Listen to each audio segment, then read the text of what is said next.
Hello friends, आप सभी को राम राम। आपके YouTube channel future access classes में मैं अजय आपका स्वागत करता हूँ। ठीक है ना? ठीक है, चलते हैं आज एक नए टॉपिक पे। बेस्ट टॉपिक है कि सेंटेंस कैसे क्रिएट करते हैं। बिल्कुल जितना आप सोच रहे हैं इतना आसान नहीं सेंटेंस क्रिएट करना। कभी कोई कर्ता खा जाता है, अर्थात कर्ता बोल नहीं पाता, कभी कोई वर्ब भूल जाता है, कभी सोचता है इसमें सब्जेक्ट मैं क्या करूँ, अब कैसे निकालूं। तो ऐसे बहुत सारे क्वेश्चन आपके माइंड में चल रहा होता है, डर लगता है, सेंटेंस बोल नहीं पाते हैं। कई दिनों से कई महीनों से आप इंग्लिश सीख रहे हैं, कई दिनों से आप इंग्लिश सीख रहे हैं, लेकिन परफेक्ट इंग्लिश बोल नहीं पाते। बहुत ट्राई करते घर पे, लेकिन हो नहीं पाता आपसे। सोचते हो मैं दूसरों की तरह कैसे नहीं बोल पाता, ये सोचते हो मैं कैसे बोल पाऊँ। बहुत तो पढ़ गए होते, लेकिन राइट वे में सीधा अच्छे डायरेक्शन में आप नहीं समझ पाते, आपको नहीं जा पाते। आज आपको यहाँ पर ये वीडियो अगर देखिए कंफर्म हो जाएगा आपको सेंटेंस क्या है। सेंटेंस की तो बड़ी बात है भैया। अगर आप सेंटेंस नहीं पढ़ते तो क्या पढ़ लिया आपने? कुछ नहीं। पूरा वीडियो देखिए, बहुत इंटरेस्टिंग वीडियो, बहुत मजा आएगा वीडियो में। हंसी मजाक करते हुए वीडियो बहुत मजा आएगा। अच्छे से देखिए, दिल से देखिए। चलते हैं वीडियो पे। ठीक है, तो सबसे इम्पोर्टेंट क्या, अगर मान लो सेंटेंस में नहीं आता, मान लेते हैं सब होता है, ऐसा नहीं कि आप लोग अनभिज्ञ हो या नादान हो किसी कार्य में। ठीक है, अगर मान लो सेंटेंस नहीं आता है, क्या नहीं आता, तो हम अगर यूज क्या करेंगे? अगर आपने कैन का यूज पढ़ लिया, क्या यूज पढ़ लिया? कैन का। और किसका पढ़ लिया? कुड का। ऐसे बहुत सारे यूजेस हैं। ठीक है, सबका यूज पढ़ लिया आपने, क्लियर है? आप टेंस भी पढ़ लिए। चलो, तो इसका यूज कहाँ करोगे? बात सुनो ना एक बार, ध्यान से समझो। यूज कहाँ करेंगे? ऐसे थोड़ी ना कहीं पर कैन का यूज कर देंगे। हाँ, कैन का यूज ऐसे कर देंगे, जैसे कैन मैंने खाना हो गया। मतलब किसी कहाँ यूज करेंगे इसका? कहने तात्पर्य ये है, मतलब ये है, कहाँ यूज करेंगे इसका? हाँ, ऐसे यूज कर देंगे ना, कभी नहीं। तब यूज कहाँ करें? क्वेश्चन ऐसे बात में क्वेश्चन ऐसा आता है कि यूज कहाँ करेंगे। तो हम लोग यूज कैसे करते हैं? एक सेंटेंस बनाते हैं। इससे क्या बनाते हैं? सेंटेंस बनाते हैं, मतलब अर्थात वाक्य बनाते हैं। क्लियर है? अगर हम वाक्य क्रिएट करना नहीं जानते हैं, अगर हम वाक्य क्रिएट करना नहीं जानते हैं, हमें बनाना नहीं आता, तो हम ना तो इंग्लिश बोल पाएंगे और ना तो हम इंग्लिश पढ़ पाएंगे और ना ही हम इंग्लिश लिख सकते हैं। ये तो आपको कंफर्म है। वाक्य बोलोगे कैसे? अब बात हुई सेंटेंस का डेफिनेशन क्या है। बहुत ही आसान डेफिनेशन है। अच्छा, आप लोग पहले बात तो सब लोग, आप लोग भी है, ये इंडिया से बिलोंग करते हैं। इंडिया अपनी मातृभाषा क्या है भैया? हिंदी है, हमें भूलना नहीं चाहिए। चलो हम इंग्लिश सीख रहे हैं, ये नहीं करेंगे। आज जो जनरेशन कहता है कि जैसे बहुत समय पहले क्या बड़े बड़े पैंट पहनते थे, ऐसा लगता है इतना बड़ा पैंट था कोई पूरा झाड़ू लग जाए। पैंट कोई चलाया अगर मान लो गंदा गंदा, तो इसी से मान झाड़ू लगाया देगा, इतना बड़ा पैंट था। अगर इतना बड़ा पैंट था तो मैं 2 जने घुस जाए, ठीक है। आज प्लाजो, उससे पहले पैंट था, 2 लोग इसमें घुस जा चलेगा, ठीक। इतना बड़ा पैंट था। फिर क्या हुआ? जनरेशन बदला। क्या बदला? तो नैरो चल गया, नैरो वाला पैंट चल गया जो अब हम लोग पहनते हैं। हाँ, धीरे धीरे जनरेशन बदला, सब बदलता चला गया। हम जनरेशन के अकॉर्डिंग अपने आप को ढाल लिया, अनुकूल बना लिए। ये तो सही है, क्लियर है यार? अब बात आई अब लैंग्वेज की। भैया अभी से नहीं बोला जा रहा है इंग्लिश, ना तो अभी से इंग्लिश पढ़ा जा रहा है। बहुत जमाने पहले जब गांधी जी जवान थे, जब धोती होती ना पैंट वोंट पहने थे, तब का बात बता रहे। तब उस समय इंग्लिश बोलते थे पंडित जवाहरलाल नेहरू। हाँ, माननीय श्री पंडित जवाहरलाल नेहरू, जो अभी तक नहीं है हमारे बीच में, प्रथम प्रधानमंत्री वही थे। वो भी इंग्लिश बोलते थे, इंग्लिश में भाषण देते थे और इंग्लिश में भी लिखा। आज उनके भवन अगर जाएंगे तो वहाँ पर जितनी भी वाणियाँ, जितनी भी शब्द, जितनी भी वाक्य वहाँ पर लिखा गया है, हिंदी में नहीं लिखा गया है। कभी आपको मौका मिले तो वाक्य चलेंगे, वहाँ हिंदी नहीं लिखा गया, लिखा किस में गया है? इंग्लिश में। तो हम कहते हैं कि भैया हिंदी अपनी मातृभाषा, हमेशा रिस्पेक्ट करो, इसके नीचे मत दिखाओ, ठीक है। हमेशा इस लेवल पर रखो। लेकिन आज जो जनरेशन बोल रहा है, जनरेशन किसका चल रहा है? किसका चल रहा है भाई? चल रहा है कि नहीं चल रहा है? मेडिसिन सब इंग्लिश में लिखा जा रहा है, पढ़ा भी जा रहा है, हर एक पढ़ाई इंपॉर्टेंट हो। तो आज इसको एक्सेप्ट करना पड़ेगा, हमें सीखना पड़ेगा। अब सीखें कैसे? बात ये चलता है, कैसे सीखे? तो हम लोग क्या इंडिया से हैं, तो पहले हम लोग को हिंदी समझना पड़ता, तब उसको इंग्लिश बनाना पड़ता है। अभी कुछ दिन ऐसा कर लो, जब आपकी हैबिट पड़ जाएगी हिंदी सोचना नहीं। तो सेंटेंस पे चलते। सेंटेंस माने वाक्य होता है। क्या होता है? अगर इसकी डेफिनेशन की बात करें, डेफिनेशन माने परिभाषा। कहते हैं कि क्या कहते हैं, ऐसे लिख दिया शॉर्ट में, अ ग्रुप ऑफ, क्या भैया? A group of words, group of words, word माने एक शब्द, वर्ड्स माने अनेकों शब्द, और group of words is called, यहाँ तक दिखाई दे रहा है क्या, is called sentence, is called, दिखाई दे रहा है ना बाबू, is called sentence which gives us complete meaning और सेंस, व्हिच, ये बहुत इंपॉर्टेंट है, व्हिच गिव्स अस कंप्लीट, क्या भैया, which gives us complete meaning, क्या भैया, मीनिंग और सेंस, समझे। अर्थात अब हिंदी में बात कर लिया है, ध्यान से समझ लीजिए, लिख लीजिएगा। शब्दों के समूह को, किसके समूह को, शब्दों के समूह को वाक्य कहते हैं। अभी भी खत्म नहीं हुआ, जो सार्थक हो, जिसका पूरा पूरा अर्थ निकले, ऐसे नहीं कुछ भी बोल दो, अंडू बंडू लगा के बोल दिया, ऐसे नहीं, सुनो, जिसका कोई अर्थ निकले, जो सार्थक हो, यहाँ तक हुआ, कोई दिक्कत नहीं। तो वाक्य इंपॉर्टेंट इसलिए है, जब हम एक कोई वाक्य बोलेंगे, टेंस बोलेंगे हम, ये तो कोई यूज भी बोलेंगे, लेकिन यूज का यूज कहाँ करेंगे, उससे इस कैन से हम लोग क्या बनाएंगे, एक सेंटेंस बनाएंगे, उस सेंटेंस की इंग्लिश में बनाएंगे, क्लियर है ना। अगर हमें सेंटेंस क्रिएट करना नहीं आएगा तो हम बना नहीं पाएंगे, क्लियर हुआ यहाँ तक, कोई दिक्कत नहीं, समझ में आ गया। अब बात करते हैं कि सेंटेंस के टाइप कितना है, सर कितने सेंटेंस हम लोग बनाते हैं, सेंटेंस के टाइप्स कितने होते हैं और हम कितने सेंटेंस बना सकते हैं। एक वाक्य तो बनाएंगे आप, जैसे फॉर एग्जांपल आप मुझसे बात करते हो, तो आप एक शब्द, मुझसे एक शब्द, बात करना शब्द है, सब पूरा मिला के आप मुझसे बात करते हो, एक सेंटेंस है, एक वाक्य है, सकता वाला वाक्य, मैं कर सकता हूँ इस कार्य को, तो एक क्या बोले आप क्या बोले, एक वाक्य बोले, क्या, एक सेंटेंस बोले, समझ आ रही नहीं आ रहे। तो सेंटेंस को समझना, सेंटेंस बनाना इंपॉर्टेंट होता है, ऐसे नहीं हवाई तीर मार तो बन गया। यही तो रीढ़ है ना, यही बैकबोन है हर एक चीज का, यहाँ से शुरुआत होता है इंग्लिश का, क्लियर है, इंग्लिश या हिंदी। चले इसको हटाएं, अब बात करते हैं सेंटेंस के काइंड्स। क्या बात करेंगे, इसके कितने काइंड्स होते हैं, कितने सेंटेंस के कितने काइंड्स होते हैं, तो बात करेंगे काइंड्स ऑफ सेंटेंस। यहां तक दिख रहा है कैमरामैन पकड़ो, काइंड्स ऑफ सेंटेंस, वाक्य के प्रकार, क्या भैया, वाक्य के, फुसफुसाना बंद करो, पता है तुम बच्ची अपने बच्चे दे रहे हो, ठीक है। वाक्य के प्रकार, तो काइंड्स कितने होते हैं, अगर हम बात करें कितने काइंड्स होते हैं, 5 काइंड्स होते हैं। कितना काइंड्स होते हैं, 5। कौन बोल नहीं दे रहा भाई, क्लास है ऐसा चल रहा है क्या कोई, तो कितने काइंड्स होते हैं, 5। फर्स्ट इज क्या होता है, पहला कौन सा होता है, पहला कौन सा, असर्टिव, क्या, असर्टिव सेंटेंस, कौन सेंटेंस, सुनो ना, हिंदी में थोड़ा इधर उधर लग जाएगा प्रॉब्लम, लेकिन उस हिंदी में परेशानी नहीं लेना। असर्टिव सेंटेंस मींस क्या होता है, स्वीकारात्मक, यही होता है ना।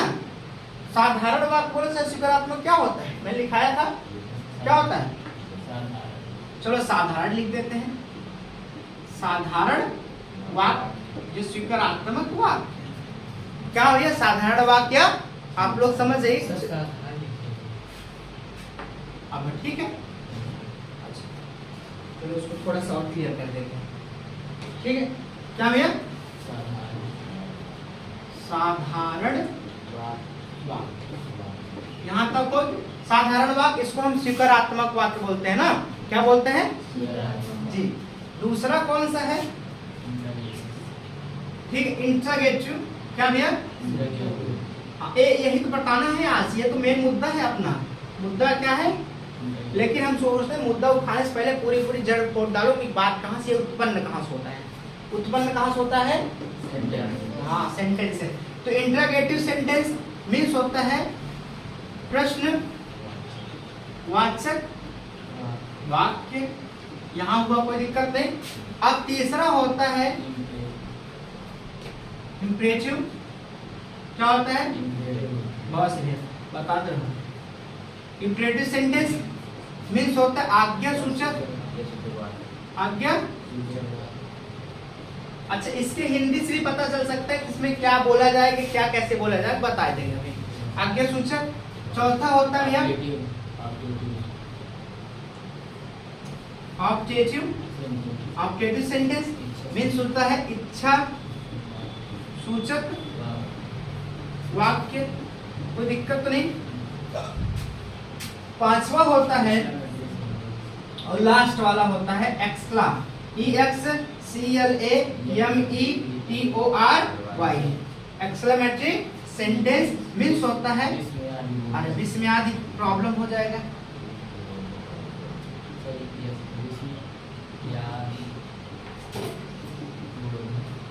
सही है क्या सर? वहाँ 8 मार्क लगे या के बाद यहाँ? हाँ है सर। चलो कोई दिक्कत? ठीक है। विस्मयादि इतना मेहनत से लिख लिया नहीं लिखेंगे, ठीक। विस्मयादि बोधक वाक्य, तो ये हुए 5 काइंड्स। किसके काइंड्स? सेंटेंस। जो भी वाक्य हम क्रिएट करेंगे इस 5 से छटके नहीं, इस 5 से बाहर नहीं जाए। इससे बाहर करके दिखा दो, जान जाए। यही 5 में हम बात करते हैं, इसी 5 में हम ट्रांसलेशन करते हैं। यही 5 सेंटेंस लिखा भी होता है, किताब हो कहीं हो, समझ मारे ना। 5 सेंटेंसों में लिखा रहता है, 5 सेंटेंसों में हम बोलते हैं और 5 सेंटेंसों में हम पढ़ते भी हैं। क्लियर है? यही सेंटेंस है, ध्यान से देख लीजिए। यही है जज साहब, कहीं और नहीं जाएगा, कोई दिक्कत नहीं। अब असर्टिव माने स्वीकारात्मक वाक्य। हाँ, असर्टिव बन जाता है 2। असर्टिव कितने भाग यहाँ पे दिख रहा है? यहाँ पे दिख रहा है? तो असर्टिव बन जाते 2। असर्टिव कितना बन जाते हैं? 2। पहला बन जाता है असर्टिव बोले अफर्मेटिव, आ जाओ अफर्मेटिव या सिंपल बोल, सिंपल सेंटेंस। दूसरा कौन सा बन जाता है? नेगेटिव। आप बोले सर लिखे नहीं निगेटिव, लो लिख दिए निगेटिव। पता साधारण और नकारात्मक, यहाँ स्वीकारात्मक लिख सकते हो ना। अब ये 2 बन जाते हैं। कितने बन जाते हैं? 2। पहला कौन सा बन जाता है? सिंपल। दूसरा कौन सा बन जाता है? निगेटिव। ठीक है, कोई दिक्कत नहीं। अब ये समझ में आ गया जहां तक। और इंटरोगेटिव माने प्रश्नवाचक, इसमें पूछा क्या जा सकता है? प्रश्न पूछा जा सकता है। इंपरेटिव माने आज्ञा सूचक, इसमें क्या दिया जाएगा? Order, request, suggestion. क्या क्या दिया जाएगा? ऑर्डर, रिक्वेस्ट, सजेशन, यही दिया जा सकता है। भैया यहाँ आओ, मत आओ, चले जाओ। हाँ सुनो ना, ऐसा नहीं, यहाँ आओ, मत आओ, चले जाओ, बैठ जाओ, समय बर्बाद मत करो, ध्यान से पढ़ो। ये सब क्या बता रहा है? वो इंपरेटिव वाला है। अब ऑप्टेटिव इच्छा सूचक, भगवान करे आपकी आयु लंबी, भगवान करे आपकी 2-2 शादियां हो, ठीक है, ऐसा हो ना, मनाइएगा। एक्सक्लेमेटिव मतलब विस्मयादि बोधक। वो अरे कहते अल्ले ये गड़बड़ाई, ओह हाँ, अरे राम राम तो गड़बड़। ये भैया क्या है? हाँ, वो अपना इच्छा क्या, अरे राम गड़बड़ाई, तो ओह, हाँ ओह। और क्या भैया? ओ माने आ रही होता कदे हुर्रा, हाँ इलास ना। ये सब किस में आते हैं? बताएं, डीपली बताएं। एक्सक्लेमेटरी में किस में आते हैं? हाँ ओ गॉड, या ये चला एक बार है भैया, आगे देखो बात। चले आगे। अब इसको मिटा देते, एक बार देख लो, फिर से हटा दे, इसको मिटा दे। चलो बात करते हैं हम। अब बात करते हैं कितने में।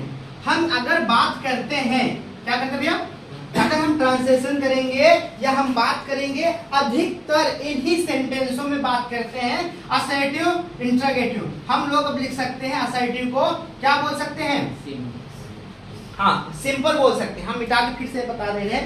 असर्टिव यहाँ हटा देते हैं इसको। किसमें? अब हम कितने में बात करते हैं? कितने में बात करते हैं भैया? 3 में। कितने में बात करते हैं? वो क्या है? वो क्या है? पहला क्या है? सिंपल बोले चाहे अफर्मेटिव, कोई कोई अफर्मेटिव बोलता है, कई मतलब है। हम लोग सिंपल लिख रहे हैं, इधर ध्यान साधारण तरीके से लिख रहे हैं ताकि समझ में आ जाए। Simple sentence. दूसरा में क्या होता है? नेगेटिव। तीसरा क्या होता है? इंटरोगेटिव। समझ में आ रहा है नहीं आ रहा है? इसी में हम 3 में बात ही करेंगे, इससे 3 से बात करेंगे। वह कर सकता है, कर सकता है। अब नहीं ये मना कर देगा, वह नहीं कर सकता। ये पूछे क्वेश्चन भी, कैसे कर सकता है, क्या वह कर सकता है, क्यों कर सकता है, कैसे कर सकता है, कब कर सकता है। तो 3 सेंटेंसों में बात करते हैं, 3 सेंटेंसों में हम ट्रांसलेशन करते हैं। कोई दिक्कत नहीं, समझ में आ गया? एक सेंटेंस बिना बनाए ना तो बोल सकते ना तो आप लिख सकते हैं, कोई दिक्कत नहीं। ये तक कितने सेंटेंसों में? 3 में। कौन कौन सा? Simple, negative, interrogative. साधारण, नकारात्मक, प्रश्नवाचक। इसी में बात करोगे। जैसे भैया आपको मैंने समझाया, सिंपल है, लेकिन आप नहीं माने। क्या आप मेरी बात समझते नहीं हो? आप मेरी बात क्यों नहीं समझते? हाँ सर मैं आपकी बात को समझता हूँ, मैं आपकी बात को नहीं समझ पाता हूँ। क्या मैं आपकी बात को समझ नहीं पाता? इंटरोगेटिव। इंटरोगेटिव है कि नहीं है? है कि नहीं? 3 सेंटेंस हम बात करते हैं प्रेम से अच्छे से। सेंटेंस बनाना सीखो, बिना सेंटेंस बनाए आप लोग कुछ कर नहीं सकते, चाहे जितना उठा पटक कर लो, डंड लगा लो, कुछ भी कर लो, कोई बिना सेंटेंस बनाए, बिना सेंटेंस क्रिएट किए या बिना सेंटेंस को समझे न तो हिंदी निकाल सकते इंग्लिश का, न तो हिंदी बना इंग्लिश बना सकते हिंदी का। जरा ध्यान से बात करें दूसरे पे। अब बात इंपॉर्टेंट क्या है, एक सेंटेंस बनाते वक्त, एक सेंटेंस पढ़ते वक्त क्या क्या आते हैं, बात समझे। अगर एक हम ट्रांसलेशन कर रहे हैं, अगर हम बात करें इंग्लिश बोल रहे हैं, तो इंग्लिश बोलने में हम क्या क्या आ सकता है, हाँ कैसे बने एक सेंटेंस। एक सेंटेंस में आता है, एक सेंटेंस में आता है कर्ता, क्या आता है, हम लोग बोलते हैं सब्जेक्ट, क्या बोलते हैं, ऐसे लिख देते हैं। आप इंग्लिश पढ़े तो इंग्लिश में से बात करते हैं, क्या बोलते हैं भैया, सब्जेक्ट। इसको हम बात बोलते हैं भैया कर्ता, ये आता है, हाँ ये आता है, इससे एक वाक्य को क्रिएट करने में आता है। मैंने आपको बताया था, मैं बता रहा हूँ, सब डीपली बताऊंगा। कर्ता आता है, प्लस उसके बाद आता है वर्ब, VERB। वर्ब माने होता है क्रिया, क्या होता है, ठीक। प्लस आता है ऑब्जेक्ट, जिसको हम लोग बोलते हैं कर्म, क्या बोलते हैं, कर्म। ध्यान से बात सुन रही। अगर मैं बात करूं कर्ता और क्रिया की, कर्ता जो भी आदमी काम करे, कोई भी काम कर रहा है, जो कार्य करने वाले कर्ता कहते हैं, कार्य करने वाले को कर्ता। जो भी कार्य करे वो क्रिया में हो जाता है, हाँ बचा जो होता है वो ऑब्जेक्ट ले लेता है, जिसको दोनों का प्रभाव पड़े। ये मार्कर मैंने इसको क्या किया और क्या किया, जिस शब्द के अंत में ना ने नहीं है उसे वर्ब कहते हैं, ये तो पता है। खोला, बंद किया, ठीक है, फिर उसके बाद उछाला, रख दिया, उठा लिया, सबके अंत में आ रहा है, अपने आप हो रहा है क्रिया, नहीं, क्रिया अपने आप हो रहा है, तो किसके द्वारा हो रहा है क्रिया, कर्ता के द्वारा। लो मैंने मार्कर रख दिया, लो अब कोई काम हुआ, मार्कर रख दिया, जेब में रख दिया, अब कोई काम हुआ, मार्कर काम कोई कर रहा है, कुछ हो रहा है नहीं हो, क्योंकि करता है उसमें। अब मैंने उठाया, हाँ मेरे द्वारा कार्य किया जाए, इसीलिए सबसे पहले हम लोग कर्ता को उठाते हैं, क्या उठाते हैं, कर्ता को लिखते हैं, कर्ता को बोलते हैं, सबसे पहले कर्ता आता है। उसके बाद क्रिया आता है, जिसको हम नाने से संबोधित करते हैं ना, नाने नहीं आ जाए, जो लास्ट में किस शब्द के अंत में नाने नहीं आ जाए, कर्म जो बचा वो कर्म कहलाता है, कोई दिक्कत नहीं। एक सेंटेंस में क्या क्या आ सकता है, कर्ता, क्रिया, कर्म। मान लो सपोज दैट, एज्यूम कर लेते हैं कर्ता ना आया, क्रिया आएगा। कर्ता कभी कभी हाइट रहता है, क्या रहता है कभी कभी, तो बच्चे समझ नहीं पाते, शब्द बताए जिसमें कर्ता आना चाहिए, तो कभी कभी हाइट रहता है, इतना मारेंगे ना उठा ही पटक देंगे तुमका। सब चले क्या आता है, कर्ता, समझ मारे ना। अगर कर्ता ना आया तो क्या आएगा, कर्म नहीं अकेले आए हैं, बिल्कुल गलत, नको कभी नहीं, क्रिया आएगा, समझ मारे क्या है, कर्ता ना आएगा तो जाओ, गो, क्रिया आ रहा है हाइट, उसमें करता हाइट है, तो 3 चीज आना मुख्य है, तो हमारा क्या है, कोई दिक्कत नहीं, पक्का। आगे चलो, अब बात करते हैं इंटरगेटिव, यहाँ तक कोई दिक्कत नहीं। तो इसलिए सेंटेंस पढ़ना बहुत इंपॉर्टेंट है, इसलिए सेंटेंस पढ़ना, एक सेंटेंस क्रिएट करो, बनाओ, घर पे प्रैक्टिस करो, जो यूजेस पढ़ाएंगे उसी प्रैक्टिस करो। कैसे, फॉर एग्जाम्पल देख लेते हैं। अब हम तीनों सेंटेंस बात करते हैं, जैसे मैंने कहा मैं अंग्रेजी बोल सकता हूँ, सकता हूँ बोले चाहे टेंस बोले, सेंटेंस तो बना, वाक्य ही बना, कर्ता पहले आएगा। ये बोलने काम जो हो रहा है अपने आप हो रहा है, अपने आप हो रहा है, अपने आप नहीं हो रहा है, बोलने काम किसके द्वारा, कर्ता। कर्ता कौन इसमें, मैं। अभी तो धीरे धीरे बात कर लेते हैं, फट इंग्लिश बोलने लगो, फटाफट बोलना, घर पे प्रैक्टिस करके। मैं अब यूज में आया सेंटेंस बनाने के लिए, सेंटेंस में जो प्रॉपर मतलब सेंटेंस क्या है, जो सार्थक भाव दे अर्थ दे। अब कर्तक बाद क्या लिखेंगे, यूज, यूज क्या है, उसके बाद वर्ड लेंगे, फिर उसके बाद ऑब्जेक्ट, ठीक है। तो क्या बन गया, आई कैन स्पीक। अगर इसमें जोड़ना कंजक्शन पढ़ लो, कंजक्शन जोड़ते चले जाओ, लंबा बोलते चले जाओ, ठीक है। एक ये तो सेंटेंस हुआ। हम इसका निगेटिव बना सकते हैं, मैं अंग्रेजी नहीं बोल सकता, I can not speak English, clear है, I can not speak. Interrogative बना दो, इंट्रागेटिव कितना टाइप होता है मैंने डाला है वीडियो में, 2 टाइप होते हैं, no type, can I speak English. अच्छा मैं अंग्रेजी कैसे बोल सकता हूँ, वहाँ अंग्रेजी कैसे, हाउ कैन आई स्पीक, जो बैठे वो बना लो। कितने सेंटेंस, 1 2 ये 3 ही माना जाएगा क्योंकि 2 टाइप्स हो गए इससे, कोई दिक्कत नहीं, क्लियर हुआ, कोई दिक्कत नहीं। इसीलिए सेंटेंस बहुत इंपॉर्टेंट। तो कोई बच्चा क्या होता है ना, सेंटेंस छोड़ भाग जाता है, अरे पूरे टेंस में सेंटेंस आएगा, पूरे यूज में सेंटेंस बनाना होगा, ऐसे सेंटेंस आएगा, पढ़ नहीं पाओगे तो बना नहीं पाओगे। वाक्य ही तो बना रहे, क्या बना रहे मेरे भाई बताओ, वाक्य तो बना।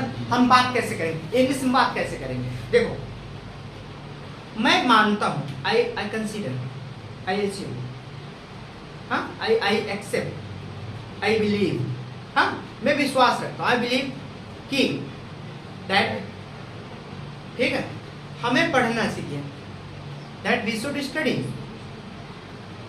वी शुड, क्योंकि बिना स्टडी के हम लोग इस संसार में कुछ नहीं, ना के बराबर, we are zero. Without study in this world we are nothing, just only zero. ये without knowledge, without education, just we are zero in this world. Clear? Sentence बोलो, मैं और कुछ बोल रहा हूँ, एक सेंटेंस बोल रहा हूँ, हाँ, वाई, मैं ऐसा क्यों कह रहा हूँ, घुमा फिरा के सेंटेंस बात करना होता है। बात कैसे करेंगे हम, इसी सेंटेंस, 3 ही सेंटेंस भागेंगे नहीं, देखो कैसे, ऐसा मैं क्यों कह रहा हूँ, तो क्या है ये, कौन सा सेंटेंस, इंटरोगेटिव, कौन सा टाइप, क्यों कह रहा हूँ, WH, why I am saying so, why I am, let me tell you, ये भी एक सेंटेंस था, वो भी एक सेंटेंस, इनको हम लगा कैसे हैं, जोड़ कैसे हैं, कंडीशन। आ जाओ, clear, why I am saying so, let me tell you, ठीक है। ज्ञान है तो सब कुछ है, knowledge is everything, if we have knowledge then we have everything. अब आप सोच रहे होंगे, now you must be think, you will be thinking, you must have thought कि मैं ऐसा क्यों कह रहा हूँ, that I am, why I am saying so। Sentence बोल रहा हूँ, कुछ और बोल रहा हूँ, वाक्य बोल रहा हूँ, कुछ और जा रहा है, वाक्य बोल रहा हूँ, why I am saying so, let me clear। जो मनी कैन बी स्टोलन, आपके पैसे चुराए जा सकते हैं, क्या था वाक्य, जो मनी कैन बी स्टोलन, कोई भी आपकी शिक्षा चुरा सकता है, नहीं चुरा सकता। दैट्स व्हाई, इसीलिए आई एम सेइंग एजुकेशन इज